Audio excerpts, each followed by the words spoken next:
In this video, we're going to look at more examples of error estimates involving the trapezoidal rule as well as the midpoint rule. The first question is apply the trapezoidal rule with n equals 4 to estimate the definite integral 0 to 1 sin of x squared dx. Part B of the question is find an upper bound for the error of approximating the definite integral 0 to 1 sin x squared dx using the trapezoidal rule with n equals 4 for trapezoids. So what we have is we have the function f of x is equal to sin of x squared. Number of intervals, n is equal to 4. Delta x is equal to b minus a over n. That's 1 minus 0, and n is 4. That gives us 0.25. And we have the trapezoidal rule, and here we have our equally spaced x values, 0, 0.25, 0.5, 0.75, and 1. It's always important to draw this line. This way you won't skip over any of the x values. And because it's easy to make mistakes with these. It's very computational. All right, so what we have is T4.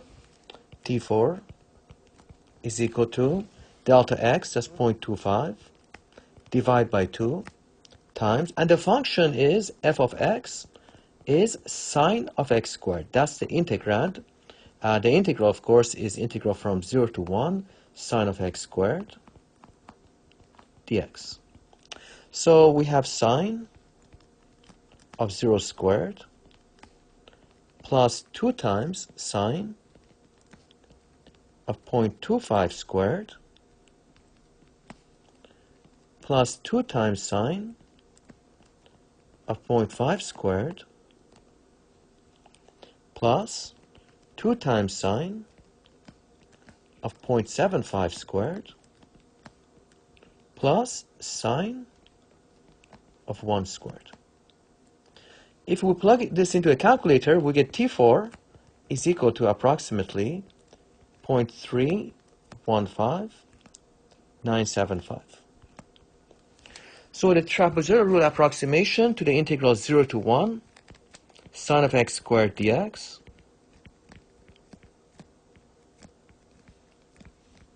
is equal to, that's T4, and that is 0.315975. The question is, how good is this approximation? What is the error, an upper bound for the error of this approximation? So we use the formula. This is the formula for error trapezoidal is less than or equal to k times b minus a cubed divided by 12n squared. K is the maximum of the second derivative. This is the hard part. Everything else is just straight plug-in. So let's find k. We start with the function f of x is equal to sin of x squared. And we need two derivatives because we need to maximize the second derivative. The derivative f prime of x, derivative of sine, is cosine. So we get cosine of x squared, keep the inside intact, and then differentiate the inside, we get 2x. Now the second derivative, f double prime of x.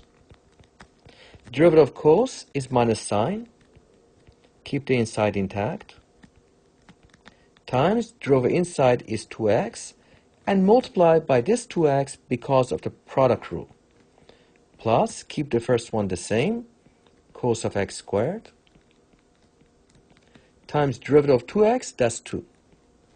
If we simplify this, we get minus 4x squared, sine of x squared,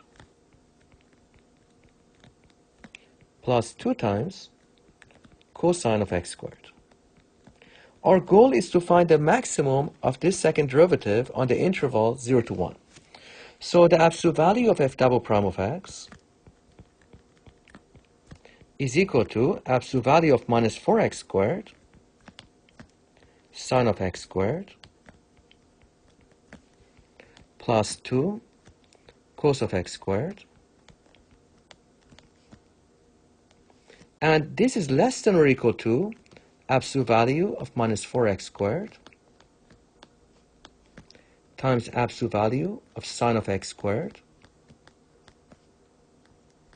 plus 2 times absolute value of cos of x squared. Now this inequality has to do with the triangle inequality, so absolute value of x plus y is less than or equal to absolute value of x plus absolute value of y, and absolute value of xy is simply equal to absolute value of x times absolute value of y. All right, now we know that x is between 1 and 0. Those are the bounds for x. And if you square both sides, x squared is definitely between 1 and 0. Cosine x squared, cos and sine are both between 0 and 1, so the absolute value would be less than 1. Cos x squared is less than or equal to 1, and sine of x squared, absolute value, is less than or equal to 1. So what we have shown is that this part is less than or equal to 4, this part is less than or equal to 1, and cos of x squared, this is less than or equal to 1. So what we have is absolute value of f double prime of x is less than or equal to 4 times 1 plus 2 times 1. That's equal to 6. This is the value of k, the maximum of the second derivative of the function. K equals 6. So let's write that down. The maximum of f double prime of x is equal to k, and that's equal to 6. And this maximum is on the interval x between 1 and 0. And that's because the integral is from 0 to 1. 0 to 1 sine of x squared dx. All right, so let's look at, we have a is equal to 0, b is equal to 1, n is equal to 4, and we found k is equal to 6. So let's compute the upper bound for the error of approximation. That's going to be less than or equal to k, that's 6, times b minus a, that's 1 minus 0, to the power of 3, divided by 12 times n squared, and n is 4, all squared. All right, this comes out to be 0.03125 if we put this into a calculator. And so now, let's look at another question. Here we have find the upper bound for the error of approximating the integral 0 to 3 e to the minus 2x plus x cubed dx by using the midpoint rule with n equals 10. We have 10 partitions, 10 intervals. The error bound for the midpoint rule is very similar to the error bound for the trapezoidal rule. The only difference is you divide by 24. All right, so what we have is we have f of x, the function, the integrand is e to the minus 2x plus x cubed. The derivative of that, f prime of x, is equal to, apply the chain rule, and we get e to the minus 2x. Now differentiate the exponent, that's going to give us minus 2 plus 3x squared. Let's rewrite this as minus 2 e to the minus 2x plus 3x squared. We need the maximum of the second derivative, so one more derivative, f double prime of x is equal to minus 2. Let's differentiate e to the minus 2x. We get e to the minus 2x times minus 2 plus differentiate 3x squared, that's 6x. And what we get is 4 e to the minus 2x plus 6x. Now, on the interval x between 3 and 0, e to the minus 2x is less than or equal to 1, larger or equal to 0. And also, 6x is definitely between 18 and 0, because x is between 0 and 3. Now, let me talk about this part a little bit. E to the minus 2x has a graph like this. It's decreasing function, like so. And if you plug in x equals 3, you're going to get 3 and e to the negative 6. So clearly, for a decreasing function, the maximum is achieved at the left endpoint, and that's why e to the minus 2x is less than or equal to 1. All right, putting this all together, we have absolute value of f double prime of x is equal to absolute value of 4 e to the minus 2x plus 6x. Well, we don't need the absolute value because everything's positive. That's 4 e to the minus 2x plus 6x.